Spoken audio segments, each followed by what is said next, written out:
Attitude is everything. আমাদের জীবনে attitude এক বিশাল ভূমিকা পালন করে। খুবই জনপ্রিয় একটি উদাহরণ দিয়ে বিষয়টি বোঝানোর চেষ্টা করব। আমাদের মধ্যে হয়তো এমন কাউকে খুঁজে পাওয়া দুষ্কর হবে যে 3 ইডিয়ট সিনেমাটি দেখেনি। এটা হলো আমির খানের one of the best cinema. এই সিনেমাতে একটা ক্যারেক্টার হলো রাজু রাস্তগি, যে ইঞ্জিনিয়ারিং কলেজের একজন দুর্বল ছাত্র। চাকরি পাওয়ার জন্য সর্বদাই টেনশনে থাকে। যদি আপনি সিনেমাটি দেখে থাকেন, আপনার নিশ্চয় মনে আছে রাজু রাস্তগি এবং ফারহান কুর্সির ইঞ্জিনিয়ারিং কলেজে র্যাঙ্কিংয়ে সবার লাস্ট হওয়া, আর তাদের বন্ধু রাঞ্চো ফার্স্ট র্যাঙ্ক করে। কলেজে পড়ার সময় চাকরি পাওয়া নিয়ে খুবই ভয় থাকতো রাজু। নিজের হাতে আংটি পরা থেকে শুরু করে ভগবানকে খুশি করার জন্য পুজো অর্চনা সবই করতো সে। সিনেমার সেকেন্ড হাফে রাজু রাস্তগি আত্মহত্যার চেষ্টা করে। সিনেমার শেষ অংশে রাজু যখন ইন্টারভিউতে অ্যাটেন্ড করে, তখন তাকে প্রথম প্রশ্ন করা হয়, আপনার কি হয়েছিল, কেন আপনি এভাবে হুইল চেয়ারে করে এলেন, কোনো অ্যাক্সিডেন্ট হয়েছিল কি?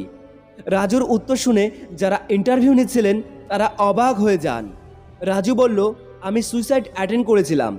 আর যখন তাকে এটার কারণ জানতে চেয়েছিল, তখন সে পরিষ্কার জানিয়ে দিল যে আমাকে কলেজ থেকে বরখাস্ত করে দেওয়া হয়েছিল, কারণ আমি ডাইরেক্টরের ঘরের দরজায় গিয়ে প্রস্রাব করেছিলাম।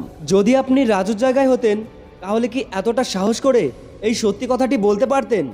যখন ইন্টারভিউররা এই কথা শোনে, তখন তারা খুবই শকড হলেন এবং রাজুকে বললেন, সরি, আমাদের এতটা ফ্র্যাঙ্ক ব্যবহারের প্রয়োজন নেই।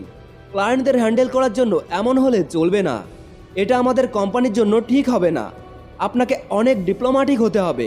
তবে আপনি যদি আমাদের ভরসা দেন যে আপনি আপনার অ্যাটিটিউডকে কন্ট্রোল করবেন, তাহলে আমরা আপনাকে চাকরিটা দিতে পারি।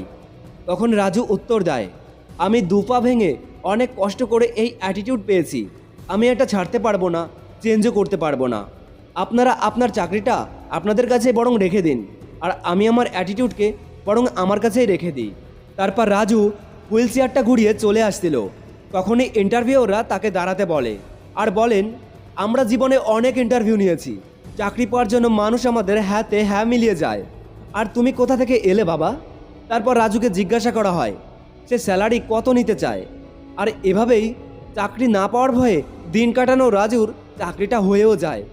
এখানে দেখা গেল রাজুর পরীক্ষার মার্কস কম হওয়া সত্ত্বেও চাকরিটা কিন্তু হয়ে গেল, কারণ তার একটা অ্যাটিটিউড ছিল, না বলার ক্ষমতা ছিল, সত্যি কথার বলার একটা পজিটিভ এনার্জি ছিল, যেটা সবার মধ্যে থাকে না।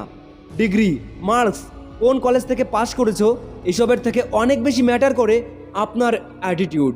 আপনি কিভাবে ইন্ট্রোডিউস করেন, আপনার মধ্যে এমন কি আছে যা অন্যদের মধ্যে নেই, আপনি কিভাবে প্রশ্নের উত্তর দেন, এসব এফেক্টিভলি উপস্থাপনা করার জন্য সবচেয়ে গুরুত্বপূর্ণ হলো অ্যাটিটিউড। আর বর্তমানে ভারত বা বাংলাদেশে এত বেকারত্বের অন্যতম কারণ হলো এটাই। ছেলে মেয়েদের কাছে অনেক ডিগ্রি আছে, ভালো মার্কস আছে, কিন্তু তাদের ভালো কমিউনিকেশন স্কিল নেই, তাদের কাছে অ্যাটিটিউড নেই, ভালো স্পিকিং পাওয়ার নেই। তারা নিজেদেরকে ভালোভাবে ইন্ট্রোডিউস পর্যন্ত করতে পারে না। যদি আপনার কাছে অ্যাটিটিউড থাকে, তাহলে চাকরি তো সামান্য ব্যাপার। আপনি নিজের সাকসেসফুল বিজনেসকেও দাঁড় করাতে পারবেন, আর অন্যদেরকে সেটাই চাকরিও দিতে পারবেন। তাই বলা হয়, চাকরি আপনাকে নয়, আপনার ডিগ্রিকে নয়, আপনার রেজাল্টকে নয়, আপনার অ্যাটিটিউডকে দেওয়া হয়। অ্যাটিটিউড নিয়ে খুব ভালো একটা কথা আছে, মানুষ প্রথমে আপনি যেটা বিক্রি করছেন সেটা কেনেন না, সে প্রথমে আপনার অ্যাটিটিউডকে কেনে। তারপর যদি আপনার অ্যাটিটিউড তার একবার পছন্দ হয়ে যায়, তাহলে আপনি কি বিক্রি করছেন সেটা আর ম্যাটার করে না।